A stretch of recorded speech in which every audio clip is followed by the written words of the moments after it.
just doesn't end. So what is exactly happening with the negotiations with Iran? I am getting mixed messages. I'm sure you are as well. On one hand, we're hearing, yeah, things are going fine. Iran has said that the United States has softened on some of the positions. Yet then we hear that the U.S. is sending fighter jets to the Middle East. In fact, we just sent yesterday, well, really in the last 24 or 48 hours, 50 fighter jets have been moved to the Middle East.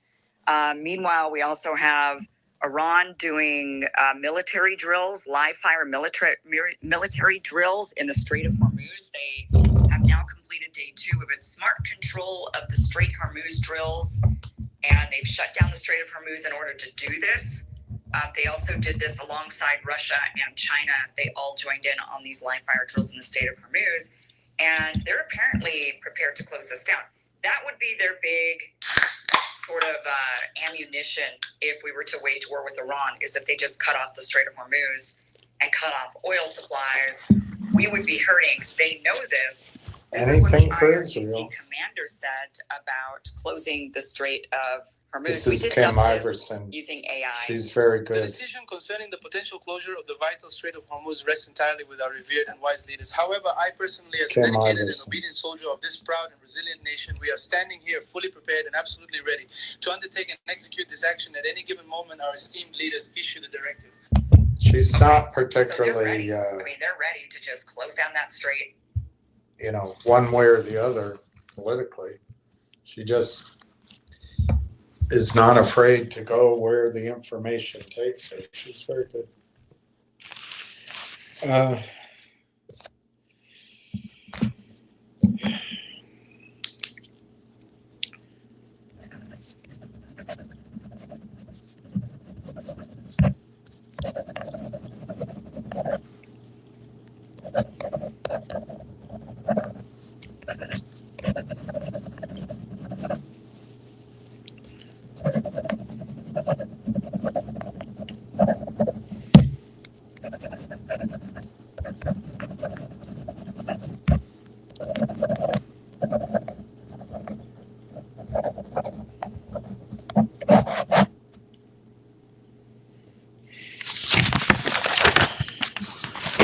Okay, sorry I didn't come on earlier.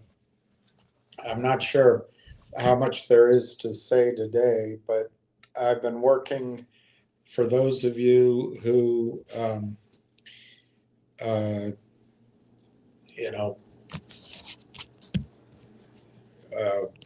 know we're working on this gold project. I went into the bank today and I had given all the paperwork, but I guess there was it's probably my fault, but there was one thing that they need clarity on. And so I got a call from the bank today, but too late to do anything because it's quite a ways. So tomorrow morning I'll go in and I'll be able to have the wiring instructions, and I'll organize some sort of communication with you, and we're ready to go. I'm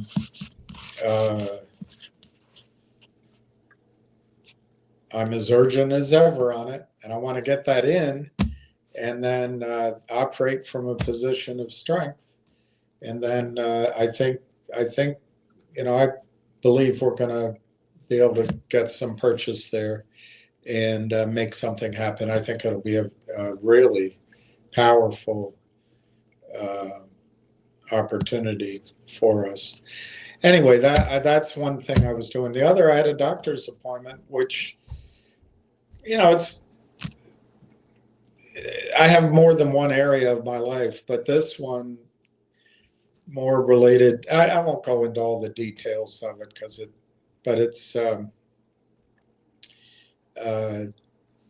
it was pretty easy. I'm like a child when they take my blood, and I got through it, and then I'm set up for like 24 physical therapy meetings. But I think it's going to be all right. I'm not going to be, I'm not going to be 25 again, but I should be all right on that one aspect. But that took some time today too. So all in all, those are my reasons I didn't come on.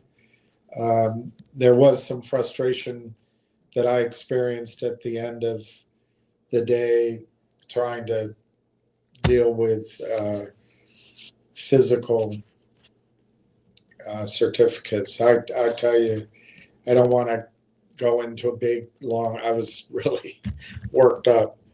But there's no question in my mind, and I'm sure not in yours, there is absolutely no question that Wall Street has moved toward concentration of wealth in these funds and ETFs, and the people they hire, they're 12 years old. They don't know what they're doing. And in that kind of idiocy, they steal from you and from me. And we got to stop it. I'm hoping, I had an idea today that if Railtown works, I'll look into how to set up a lobbying firm and maybe put on a queen of trades in charge of it, or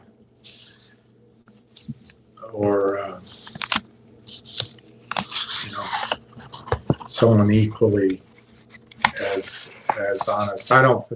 My guess is it's not something Busy would want to do, but he'd be perfect too. Maybe set up an office right down here, and we've got 65,000 people that were hurt. If they sent, if half of them sent, I don't know how it works, but just have a monthly newsletter and charge $5 or something. I don't know how it works. But if we had success with Railtown, we could fund that and then have a presence. It doesn't have to be expensive. And then we could lobby, because it's got to be policy change.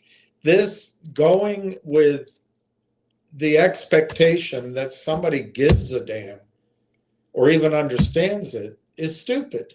No one cares. And no one has the time to look. No one. No one has the time to look. So anyway, I had that idea today. But let's see what everybody's saying. My audience is so small anymore. Hi, Pat. Yeah, I missed you too. But my aim's getting better. Hey, Red Pepper and Brandon. Hey, Brandon. Good evening. Darren Collins. Hello. Hi, Jim. Hello. Wow, Pat. That's incredible. Pat, that is incredible. Several of you are blasting by Donna, and I'm impressed with Donna's position. But some of you are becoming 1.5 or double Donna, which is just incredible. Her position is incredible.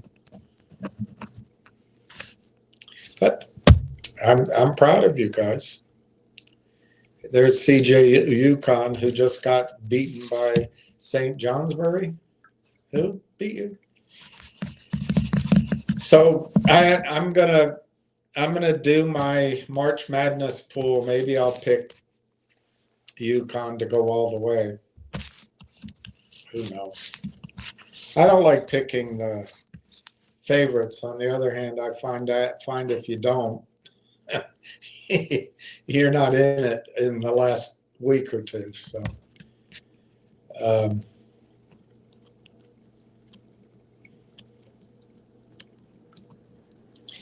I did have some things to show you. but I kind of misplaced the conversations. I'll show you a little bit of what I wanted. I got two things to show you. There might be more. And certainly, if you guys have questions or if you point things out, we can go further. Somebody sent me NextBridge's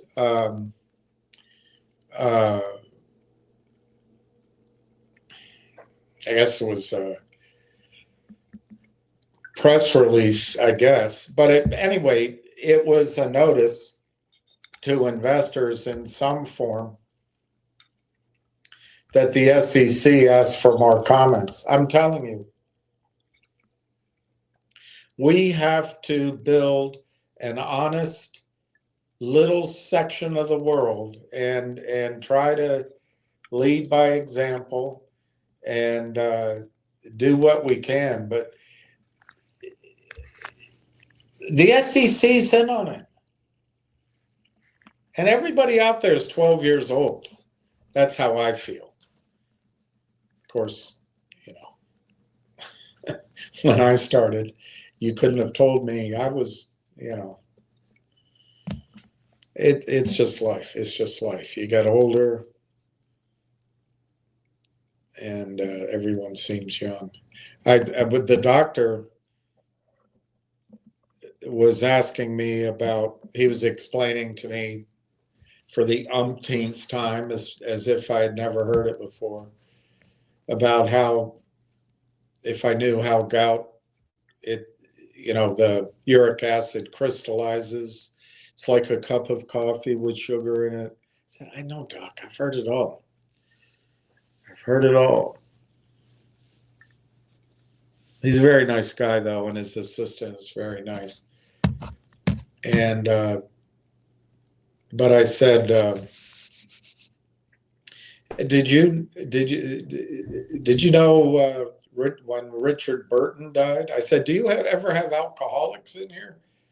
And he said, yes. That's one of the, perhaps one of the causes of it. I said, well, when Richard Burton died, and he had these crystals up and down his spine. He must have been in pain all his life, but he was. And the guy goes, Richard Burton, is that the guy with the planes with the record? Richard? No, that's Richard Branson. Who's Richard Burton? I'm like, good Lord.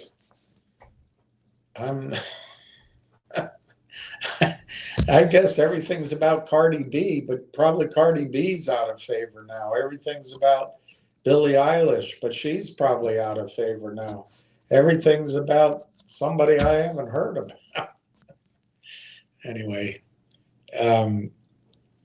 CJ UConn versus Michigan. Yeah, I don't know anything about these, but Michigan, I think, I can't remember which year, but I picked Michigan all the way. I would lean to Michigan.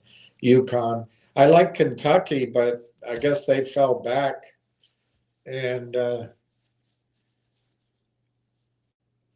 who's the other one that's always there? Yeah, anyway, it's fun. Pat M. Sold some unneeded items for the money. Win-win. Now, Pat, I'm trying to do that too, and I'm down to the point, which I'm not complaining. I'm grateful for, each day and getting through it. But it's amazing when you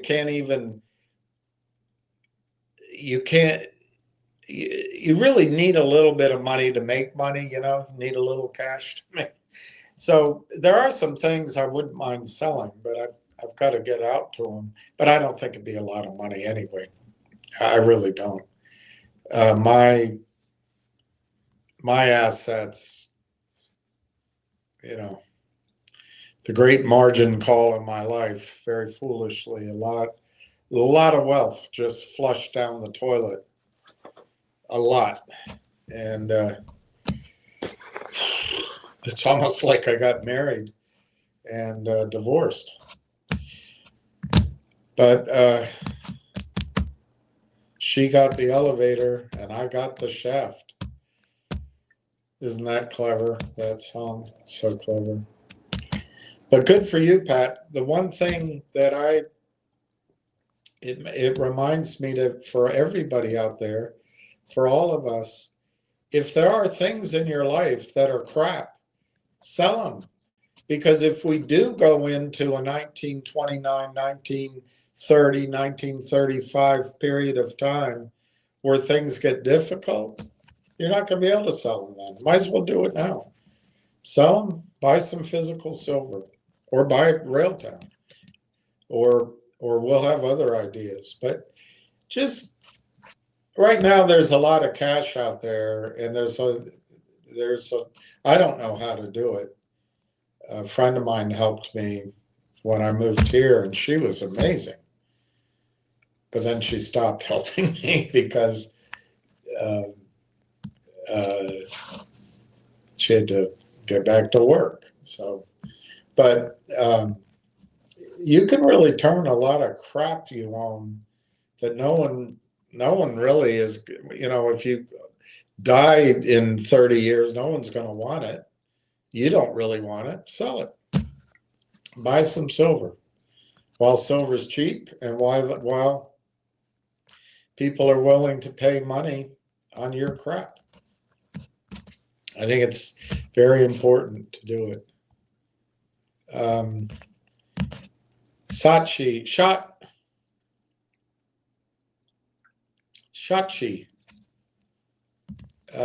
Sir William, good day. Good day to you. Yeah, Duke. I like Duke. Hi, Duke. I had a girlfriend. Really, I did.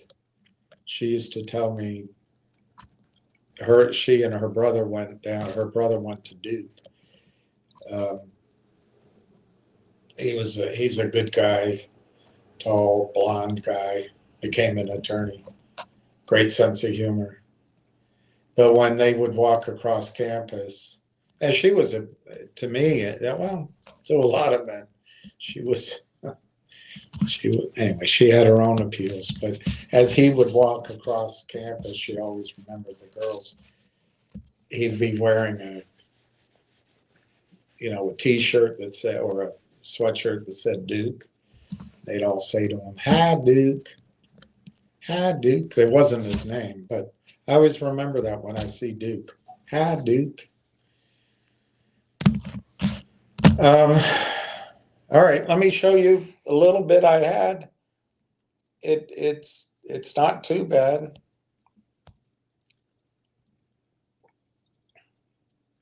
This I showed you yesterday, and I think that green line is fairly significant as a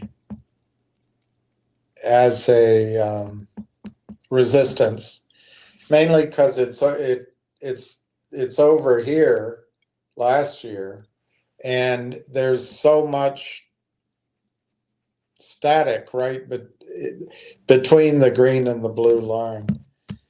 I don't know. We'll find out, but I think we need an event or a release of information and that's I remembered. I'll look it up. There is something coming up right around St. Patrick's Day. Ward sent it to me. The USD or the STC or the TUS or the CU there conference. And TELUS is going to be there, and NVIDIA.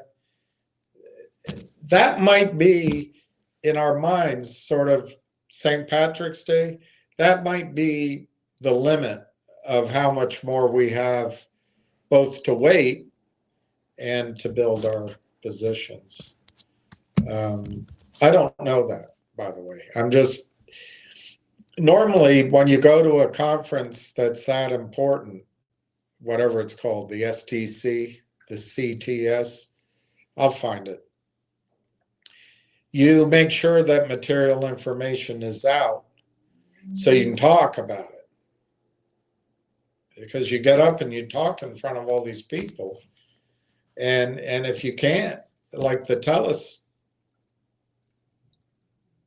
whoever would speak there, I don't know if it'd be Entwistle or not. You'd like to have anything material already announced so you can talk. It's good practices. So maybe that's our time frame. Anyway, let me show you what I wanted to. I think I wanted to. God, today was so frustrating. The end of the day was so frustrating.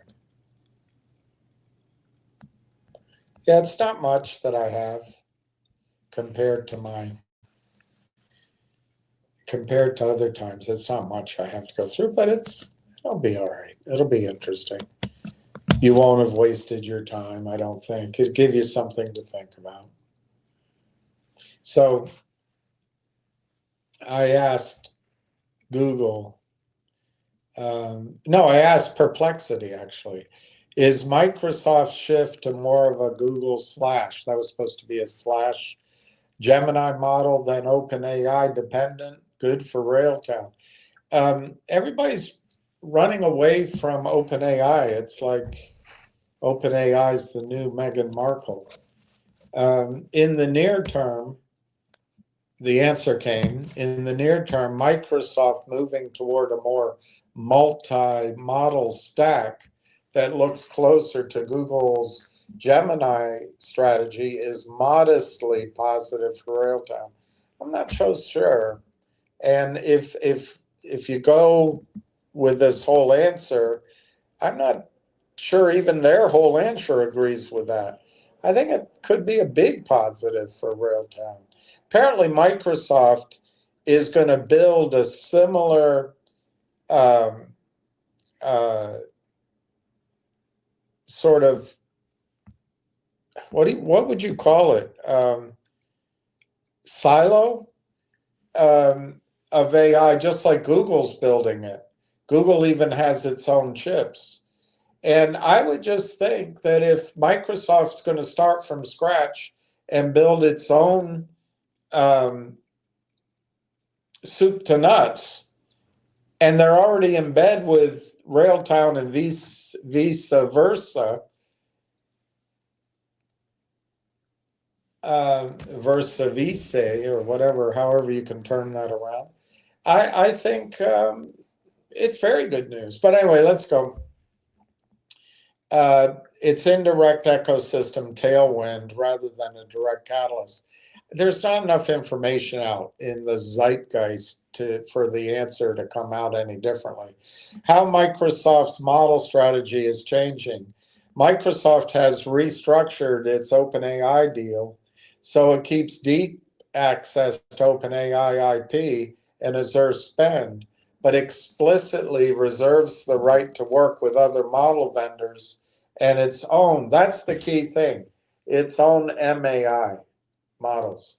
That's where I think Railtown has a chance to shine. This effectively ends the idea of a single exclusive partner, model partner, OpenAI, and formalizes a multi-vendor, multi-model enterprise AI era where Azure can host OpenAI, Microsoft native, and third-party models side by side. I don't know how OpenAI is going to generate enough business to stay in business, but we'll cross that bridge.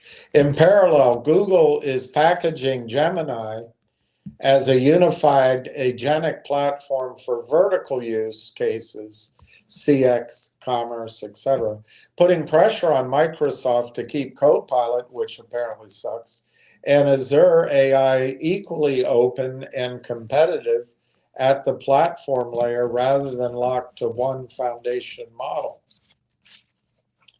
And that's the thing, they don't want to be reliant on OpenAI, a third party. They want to bring it all in-house. Why is this structure generally good for Railtown? Railtown's core bet has been to live inside Microsoft's developer ecosystem. I didn't give this bloody computer that wording. They came up with that on their own.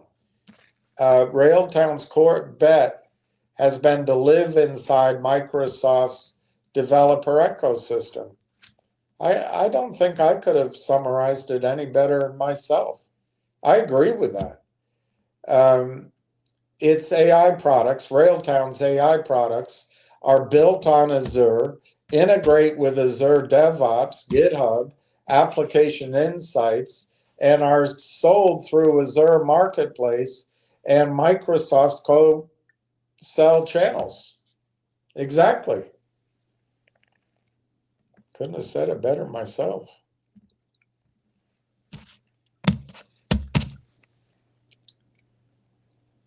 Right here is where we left off up here. As Microsoft pushes for 25 billion, which is a lot of money in AI related revenue this year. Much of that growth comes from Copilot and Azure-based partner solutions rather than pure model APIs, which structurally benefits co-sell ready ISVs that drive Azure consumption. Independent software vendors?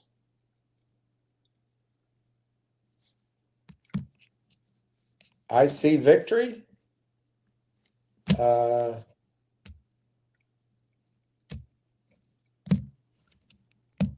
Idiotic shortening of vowels without, I don't know what ISV is.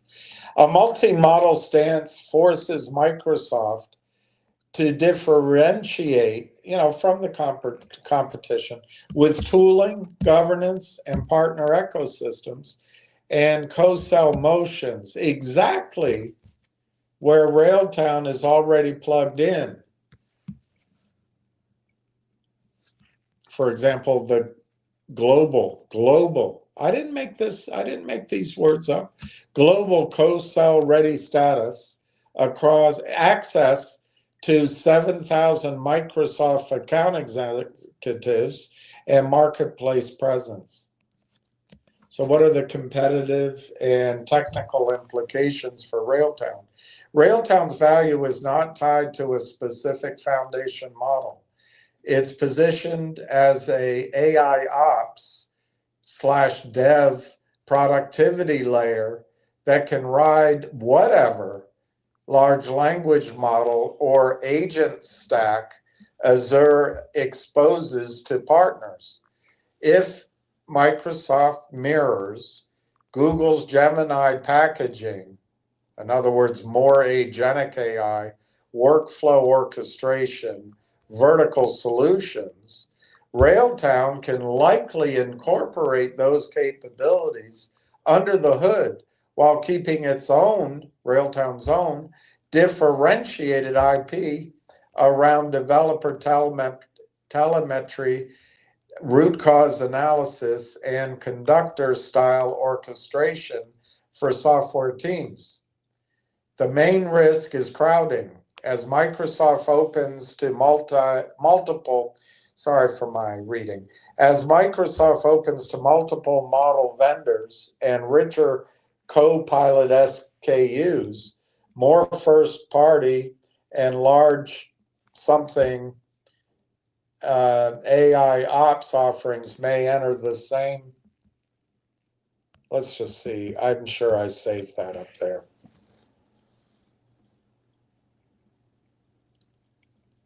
Yeah, more first party and large ISV AI ops offerings may enter the same space. However, smaller focus partners that are deeply integrated and easy to co-sell often remain attractive to Microsoft field sellers because they close specific gaps in the catalog.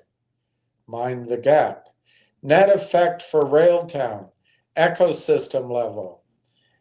a Microsoft strategy that emphasizes Azure, Copilot, and a model-agnostic agentic platform similar to Gemini's enterprise push increases overall demand for AI-enhanced dev and operations tooling, which is a structural tailwind for Railtown. So again, the wind is at our back, I guess. Company specific, Railtown's Azure native architecture, marketplace listing, and global co-sell ready status positions Railtown to benefit from the increased throughput, provided Railtown continues to show that it drives Azure consumption and tangible dev team productivity gains. So, Microsoft drifting toward a Gemini-like multi-model agentic platform strategy is directionally good for Railtown as an Azure-centric AI ops partner, but it amplifies both opportunity, larger AI budget, more Azure pull-through, and competition, more models and overlapping solutions in the same ecosystem. And I'm sure that cleared everything up. So now we get into the part of this presentation where I tell Corey what he should do. No, actually, this AI came up with some advice for Railtown. So I'm sure Corey already thought of it. It's not me, but if Corey hasn't thought about it, here on this tiny little YouTube channel comes the advice that Railtown should follow.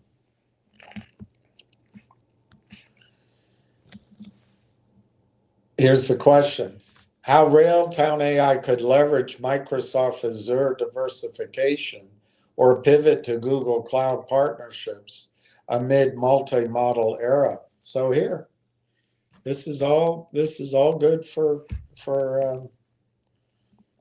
advice to Corey, as if he needs it. Railtown should stay Azure first. See? So simple. And use Microsoft's multimodal pivot to deepen its role, Railtown's role, as the AI ops / agentic layer on Azure, while quietly making Rail Engine Conductor cloud agnostic, so it can add selective Google Cloud / Gemini offerings where it improves distribution or wins specific customers. A full pivot away from Azure would destroy Railtown's main go-to-market or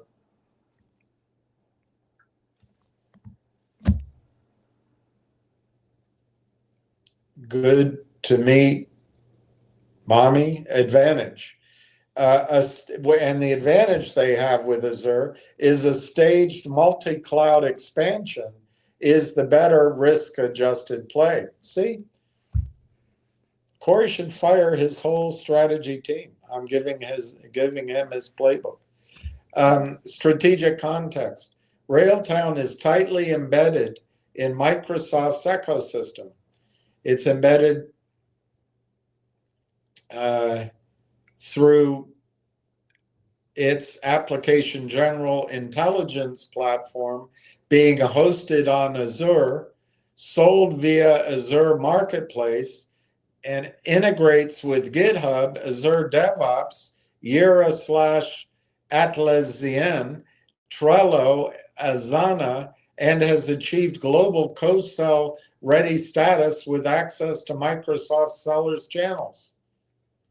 At the same time, Railtown is becoming more of a platform provider. Rail Engine plus Railtrack's ADK and Conductor create an end-to-end agent development and observability stack, already plan to run not only on Azure, but also on Canadian sovereign GPU infrastructure via TELUS and Uniserve. I didn't write this. This is pretty good sentence right there. Microsoft's own AI strategy has shifted to a multi-model architecture, mixing OpenAI with in-house models and partners like Anthropic, who I think they're in a little bit of a trouble with the War Department, which always makes me think of my father's wife, because he called it her the War Department. But anyway, she wasn't like that at all. Isn't like that at all. So Microsoft's own AI strategy has shifted from multimodal architecture, mixing OpenAI with in-house models and partners like Anthropic via Azure AI Foundry, which enterprises access through a unified music catalog or it's probably Microsoft catalog, and Copilot experiences. But anyway, Anthropic, I think, is getting in a little trouble with the Pentagon. But I think it'll weather it.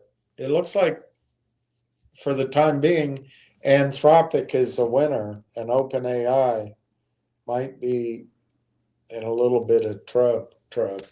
So I'm giving Corey my advice.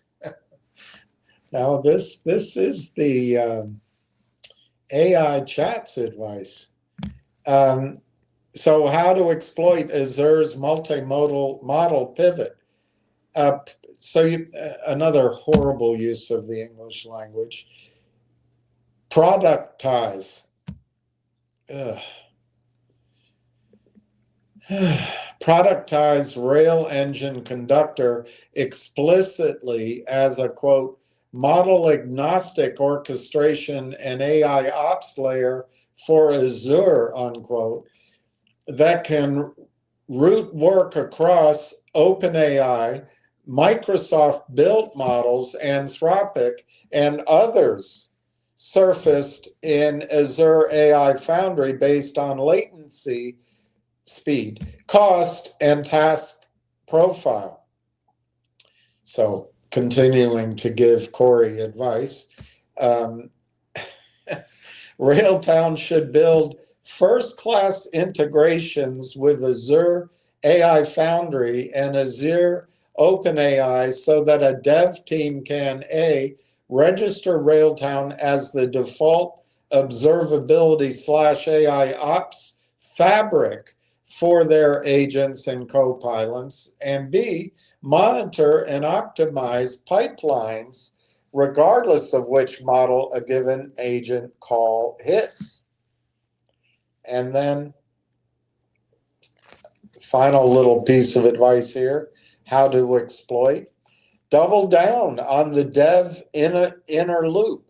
Railtown already reaches developers through GitHub and Azure DevOps, align tightly with Microsoft's narrative that GitHub is the AI innovation center, with Azure DevOps as the project backbone, and position Railtown as the intelligence layer across repos, boards, and pipelines for agentic SDLC. See?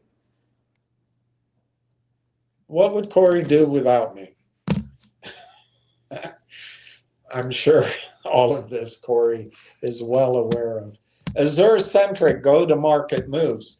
Exploit co-sell status. Create packaged AI ops for GitHub Copilot and Azure DevOps. Offer on the Azure Marketplace. Sorry, that's plural. Offers on the Azure Marketplace that explicitly drive Azure consumption, making it easy for Microsoft account executives to attach Railtown to Copilot, Azure DevOps, and Application Insight deals. Co-author Azure solution playbooks and reference architectures with Microsoft, e.g. agentic DevOps on Azure with GitHub plus Railtown, mirroring how other partners productize joint offerings to make Railtown the default AI ops choice in Microsoft's own modern DevOps engagements. See, it's so easy. I don't know why Corey has hired all these people. All he has, he just has to listen to me.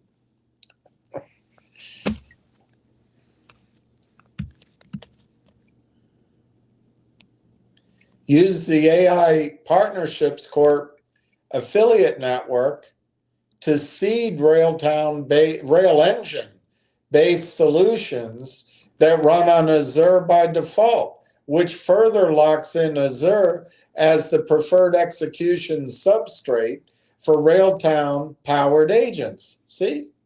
Corey, it's so easy. So then making Railtown truly multi-cloud at the architecture layer. Standardize Rail Engine conductor deployment on Kubernetes. He would never have thought of that without me. And containerized microservices with pluggable adapters for cloud-specific primitives. Identity, storage, logs, queues. This aligns Railtown's move to run on Telus' Uniserve sovereign GPU infrastructure and makes adding a GCP runtime mostly an infra adapter problem. See? It's so clear to me. I don't know what he's been futzing around with. Keep all developer-facing value. Integration with GitHub, Azure DevOps, Jira, Atlassian, Trello, Asana, code, and event-level intelligence. Keep all of developer-facing value completely cloud agnostic, so customers experience the same AI ops and agent orchestration regardless of whether the underlying compute is Azure, GCP, or Sovereign, or Joe Mamas. Implement strong tenancy and data plane isolation. In other words, per tenant VPCs, customer managed keys, and region pinning. Implement strong tenancy and data plane isolation so Railtown can credibly offer, quote, run in Azure, in GCP, or in Canadian sovereign infrastructure, unquote, without re-architecting the core engine each time. We need to start speaking French, some language that has real words.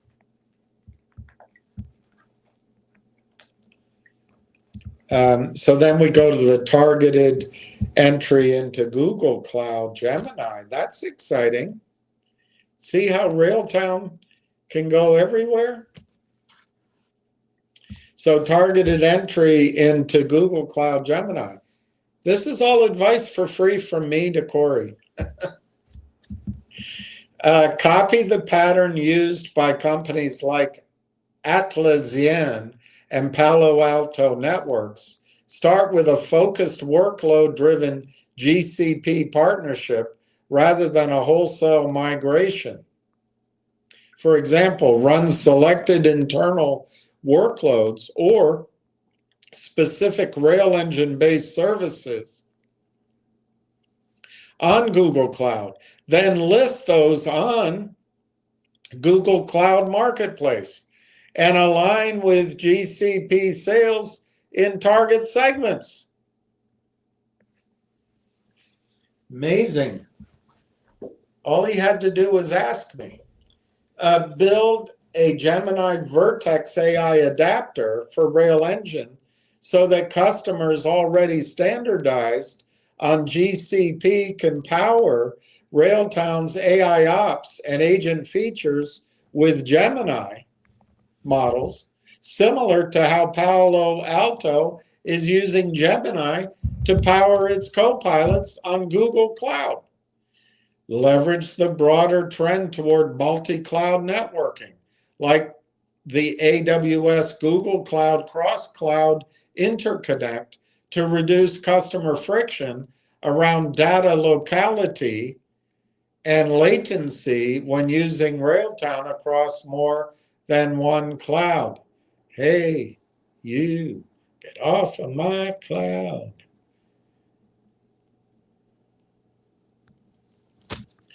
So here is a summary of the Azure first versus GCP expansion strategy.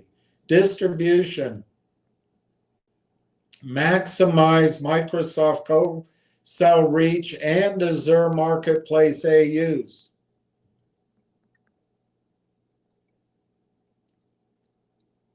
If you go aggressive GCP pivot, it risks weakening Microsoft field alignment and focus. So go with your strengths first, I guess. Engineering load, one primary cloud plus adapters for others. If you go aggressively GCP, having two fully supported hyperscalers with divergent stacks. That sounds great. You would have Microsoft and Google. Positioning Azure first. Best on Azure, available elsewhere when needed. See? I give Corey his sales pitch. And then if you go to Google, cloud neutral, but less of a flagship partner anywhere. Well, I don't know, you have two. Seen as a strategic Azure AI ops agent layer with optional multi-cloud. And then the risk, I guess, of going elsewhere could be seen as hedging away from Microsoft. Well, it's a dog-eat-dog world. Recommended sequencing. See, Corey, all you have to do is turn to me. I will give you your playbook. Phase 1, Azure maximization. Phase 1, Azure maximization. Integrate deeply with Azure AI Foundry and multi-model routing. Sharpen the GitHub plus Azure DevOps story and make Railtown the default AI ops fabric that helps Microsoft sell more Copilot and Azure. Phase 2, technical GCP on-ramp. Build a Vertex/Gemini adapter for Rail Engine. Prove it with a small number of design partner customers on Google Cloud. And explore a Google Cloud Marketplace listing without overcommitting go-to-mama resources. Phase 3, formal multi-cloud branding. Once architecture and a few GCP wins are in place. Architecture is the organizational framework a company uses to structure its brands, sub-brands, and products or services. The most popular brand architecture model is the branded house, where the business serves as the master brand. Under this model, the master brand... Siri, shut up. Oh, Lordy. Phase 3, formal multi-cloud branding. Once architecture and a few GCP wins are in place, market Railtown as the AI ops and agent orchestration layer that can run on Azure, GCP, and sovereign environments, anchored by the AI Partnerships Corp network and TELUS Uniserve Sovereign GPU hosting. See? One-shot planning. One-shot planning. And down here is the summary. This approach lets Railtown fully exploit Microsoft's multi-model Azure strategy and co-sell engine while building an option on Google Cloud/Gemini that can be exercised where it clearly improves deal close rates or strategic positioning rather than as a binary pivot. There you have it. My advice. William's advice. Then Ward sent me an article, but let me go see the comments. G Diddy is in there. G Diddy, another 4,000. Yay. That's awesome. Ward Richardson is here. Ward Richardson. Good evening, William and RT crew. Pick up a cash cow or two. Limited time only. Exactly. So there we go. It's the GTC, the good to canceled. GPU Technology Conference, GTC. GPU Technology Conference, March 16th to March 19th. So I have a new theory. That is as long as we're going to have to wait before they get their engines running,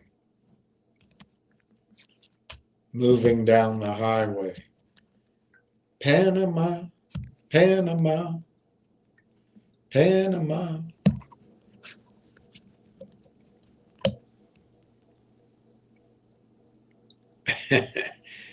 Wowzers, an early one. Howdy, Ace and community. So Ace is great. Ace is the place. He's much more diplomatic than I am, but it's good to see you, William Collins. So, how are you? No, it's fine. I don't. Julie Kim added 10K. See? You guys are amazing. You guys are amazing. You guys are amazing. Maybe I'm amazed the way you truly need me. Maybe I'm a mad fan. Maybe I'm a lonely man. I always thought Paul needed John. And maybe John needed Paul too, but Paul did some good songs afterward. Pat says, nice, Julie Kim. And Ward says, William, yes, I agree. Yeah, I think that's about it. I think that's the framework. St. Patrick's Day is about all we have left to get through. That's good and bad, by the way. The good is you're going to start seeing, again, I'm talking my own book, but you're going to start seeing what I've been so urgently projecting all along as possible. I think you're going to start seeing it. And when you see it, you'll see why I was so urgent. But that's the good part. The bad part is you don't have much longer to add to your positions. I'm going to try to be charitable to the Platinum Blonde and the Timid Tiger because tomorrow's Lent. But I think their misunderstanding of, well, maybe it's not a misunderstanding because it's a projection. So how can you misunderstand a projection? But their assumption that this endless selling of hypothecated and rehypothecated, is that Respect? Is that song?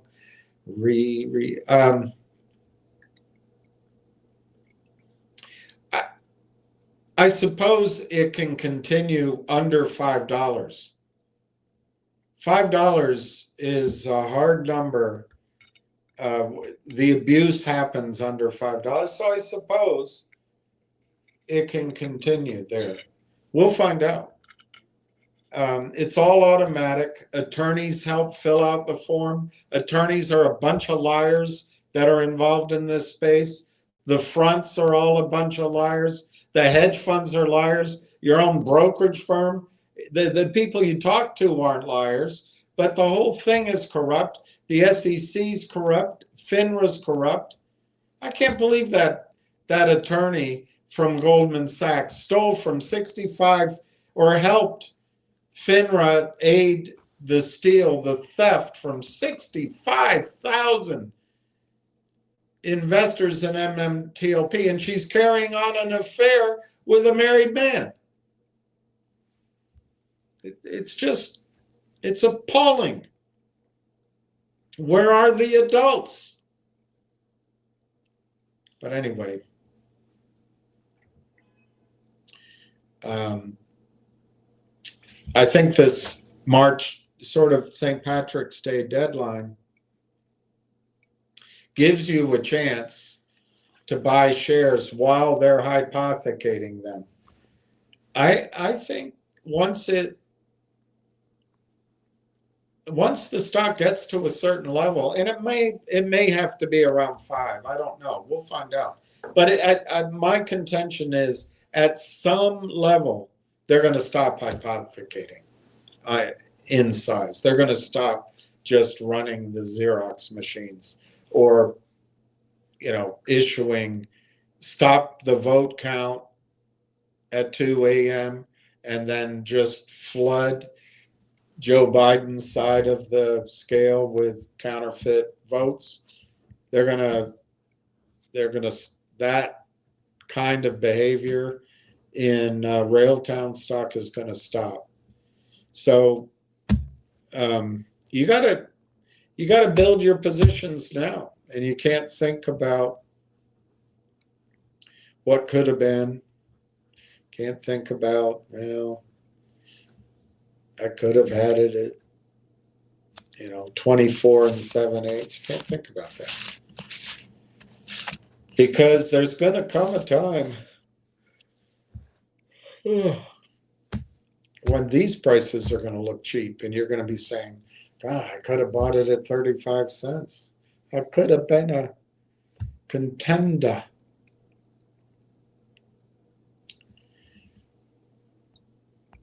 All right, let me show you what Ward sent. I'm going to have a hard time explaining the graph on this one, but it's interesting to bear in mind.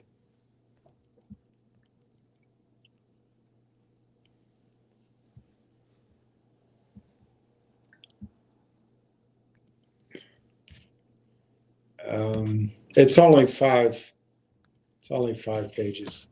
Oh, let me go take him down. Let's go back here. So something up there shows NVIDIA Blackwell Ultra.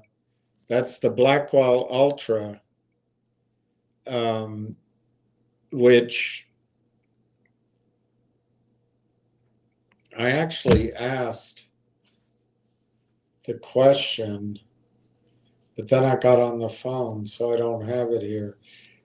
I'll try to have it for tomorrow. I believe that TELUS has an agreement with NVIDIA to always have the best NVIDIA chip. It works in NVIDIA's advantage too. But anyway, NVIDIA Blackwell Ultra delivers up to 50 times better performance at 35 times lower cost for agentic AI. This is huge. This is some sort of Moore's law for data centers.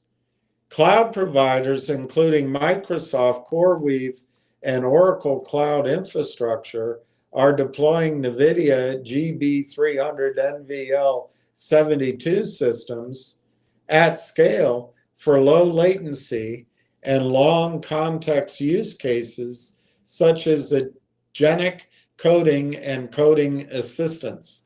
Now this graph, I don't know what's on the X and the Y curve, but all I know is it's 50 times better.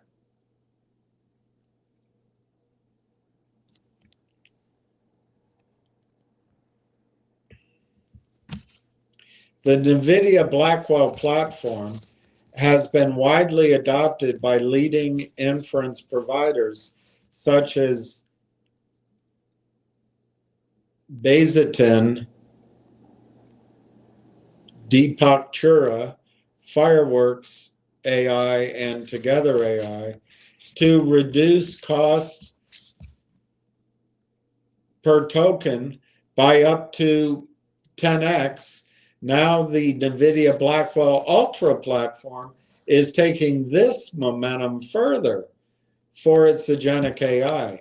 AI agents and coding assistants are driving explosive growth in software programming related AI queries from 11% to about 50% last year. According to Open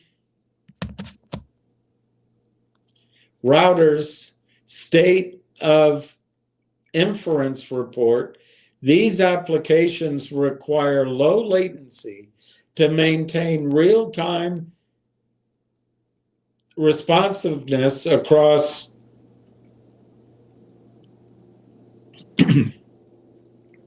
multi-step workflows and long context when reasoning across entire code bases. New semi-analysis in inference X performance data shows that it's so hard to read that the combination of NVIDIA software optimizations and the next generation NVIDIA Blackwell Ultra platform has delivered breakthrough advances on both fronts. NVIDIA GB300 something systems now deliver up to 50 times higher throughput per megawatt, resulting in 35 times lower cost per token compared with the NVIDIA Hopper platform. Now, I don't remember. I think TELUS has, I'll try to look that up for tomorrow.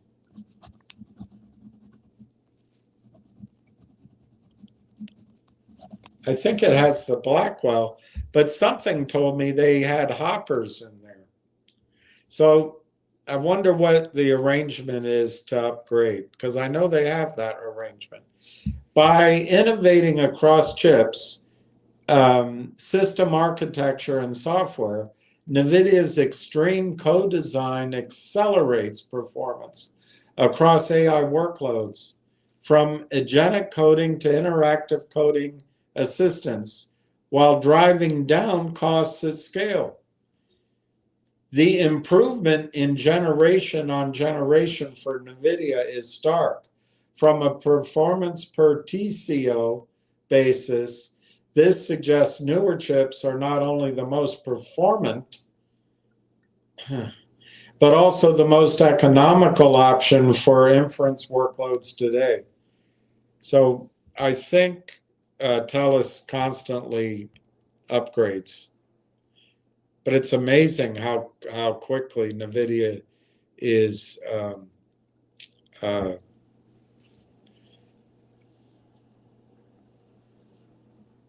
I don't know what to call it. The Moore law. It's how rapidly they're improving speed and power. I can see why they're $5 billion.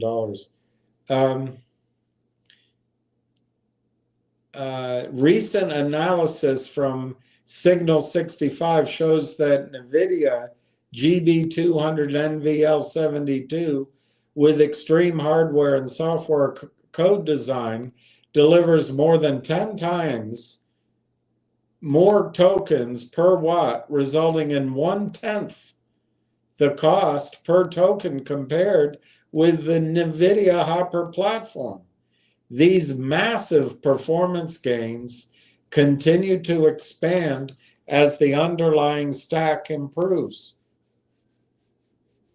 Continuous optimizations from the NVIDIA Tensor RT LLM, NVIDIA Dynamo, Mooncake, and SGLang teams continue to significantly boost Blackwell NVL72 throughput for mixture of experts inference across latency targets. For instance, NVIDIA Tensor RT LLM library improvements have delivered up to 5 times better performance on GB200 for low latency workloads compared with just 4 months ago.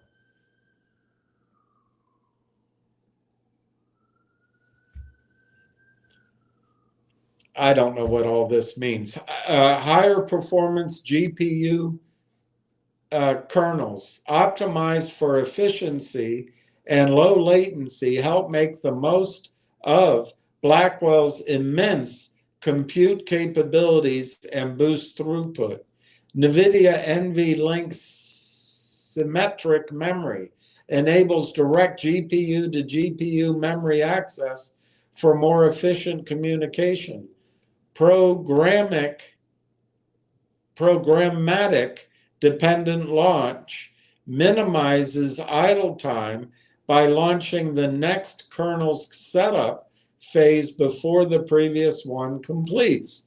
Building on these software advances, GB300 NVL72, which features the Blackwell Ultra GPU, pushes the throughput per megawatt frontier to 50x compared with the Hopper platform. I have a sick feeling that the Telus stacks are Hoppers, which I don't know what it means. This performance gain translates into superior economics, with NVIDIA GP300 lowering costs compared with the Hopper platform across the entire latency spectrum. The most dramatic reduction occurs at low latency, where agentic applications operate up to 35 times lower cost per million tokens compared with the Hopper platform. I bet they better swap out the Hoppers and they better hop to it. So anyway, this graph shows that it's 35x reduction in cost. I don't exactly know how that graph shows it, but it does. For agentic coding and interactive assistance workloads, where every millisecond compounds across multi-step workflows, this combination of relentless software optimization and next-generation hardware enables AI platforms to scale real-time interactive experiences to significantly more users. So GB300 NVL72 delivers superior economics for long context workloads. That could be made into a jingle. GB300 NVL72 delivers superior economics for long context workloads. While both GB200 NVL72 and GB300 NVL72 efficiently deliver ultra-low latency.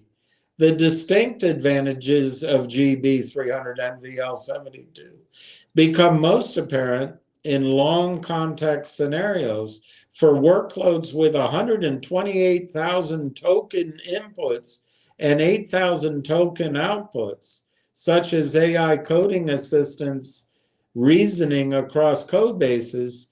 GB300 NVL72 delivers up to 1.5x lower cost per token compared with GB200 NVL7. This is helping my understanding.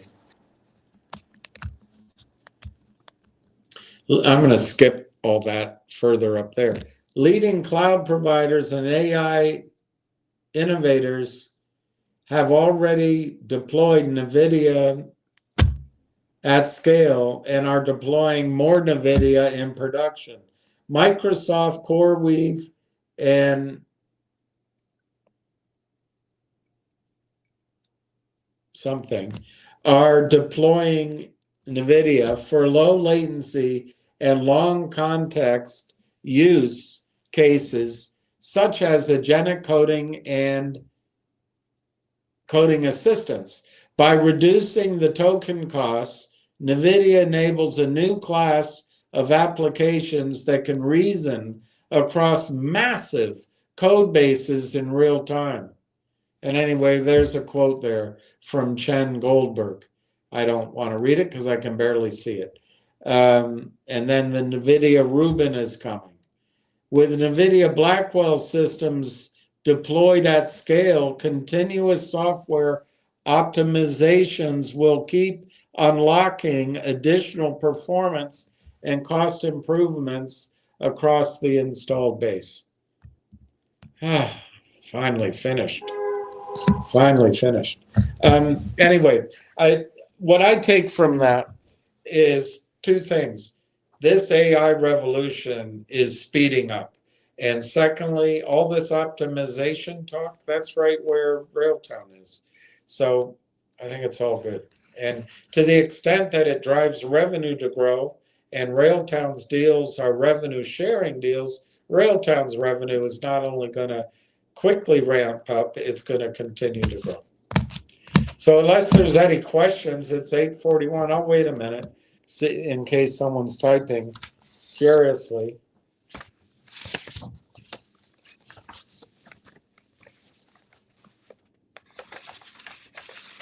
Otherwise, I might sign up and leave you to your devices.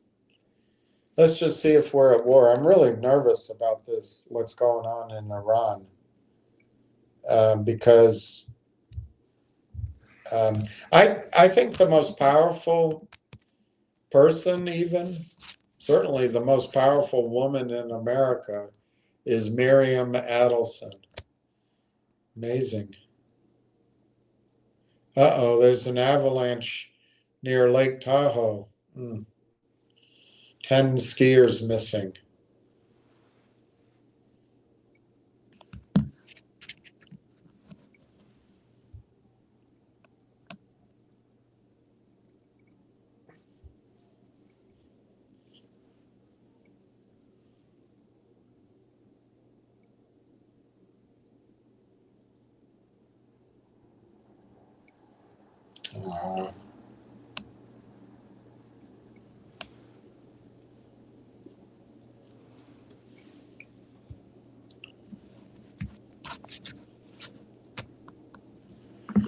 Nope, it looks like we're okay.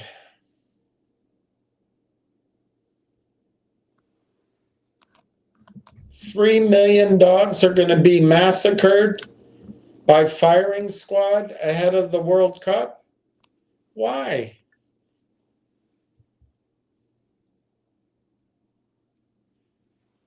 $3 million dogs being killed in Morocco. I can't stand it. I can't read it. I cannot read that article. I cannot read that article. 3 million dogs killed. Hey, Bob. That's awfully nice of you, Bob S. And buy yourself a few more shares. Sure do appreciate all your hard work. I like things like that because it shows that maybe something good is happening. But it's been a long slog, hasn't it, recently? But when you look at this chart, this, you can't see the white. You can almost see it if you focus, that white declining wedge. We broke out of it. And that's what I was calling for. But, you know, it's not about that I'm some great shakes, but that's awesome. But look at that long slog we've been on. In that black circle's when I first recommended the stock. The green line is where I bought it that June 5th, and then it went down after I bought it down to like 22 cents, and then came back and rallied. But then it's just been, oh my God, depressing for July, August, September, October, November, December, January. And now it's looking brighter. And it will get better. It will get brighter.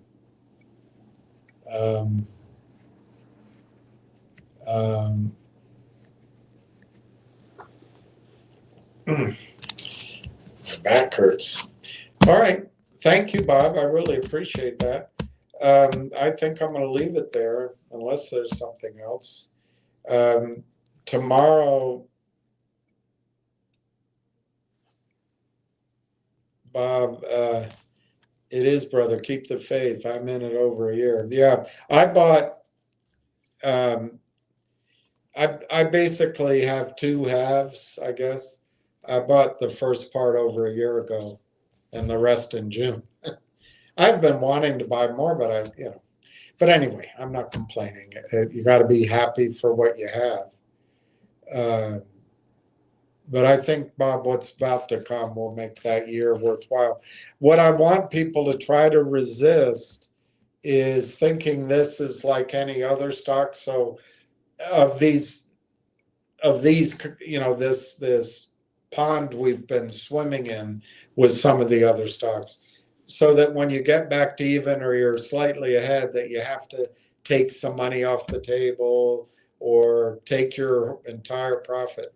This isn't one of those situations. You gotta let your profits run in Railtown, and I think it's going to reward you massively. But of course, we have to be alert. We can't just set it and forget it. We've got to be ready to adjust what our strategy for what we see. And I think with that, new report on Georgia, more votes than people. Hey, if you call that out, you're not being a good person.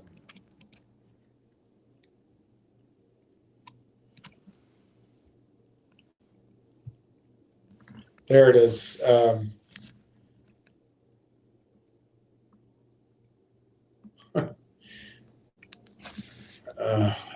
I'm not going to even read that.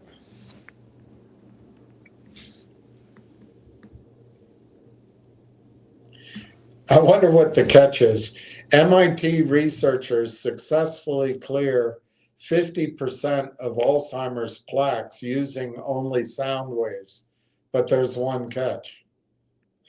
What, you go deaf? Oh, that might be, let's see what that theory is. One of the greatest mysteries over the last 10 years is the mysterious envelopes that were passed out during George H.W. Bush's funeral. Everyone who received an envelope either turned white in pale shock or looked pissed. In the UK, pissed means drunk. Here it means angry. I don't know what it means in Canada. So they explain the fashion. But to this day, we still don't know for sure what was in those envelopes. And now a new theory has emerged from Liz Krotkin. I'm not saying I'm fully convinced, but it's interesting. Maybe it was George W. Bush did not receive an envelope at his father's funeral, and his family members who did looked at him in disgust as if he had betrayed him. Perhaps he was working against them for many years. It's certainly something to think about.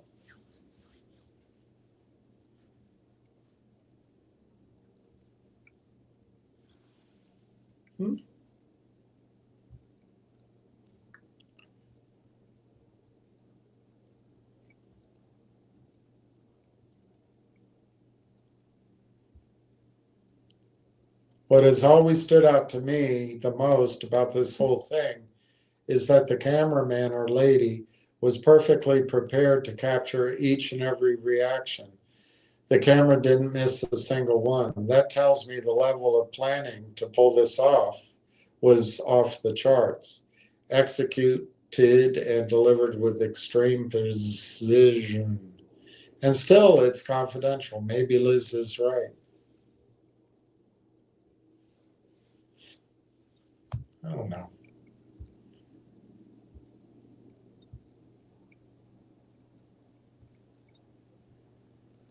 Well, that was clickbait. All right, I'm going to leave it there. Tomorrow,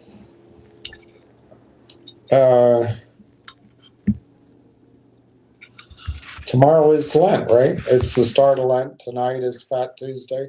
So go enjoy yourselves, and we'll talk tomorrow. I may, let me just think it out. I've got to go open this account and get the wiring instructions. And I've got one other thing to do tomorrow. But I should be able to get on time tomorrow instead of being late. So we'll see you in the afternoon. And same to you, Mr. Nito. And I wish everyone well. Peace to everyone. And we'll talk at you tomorrow.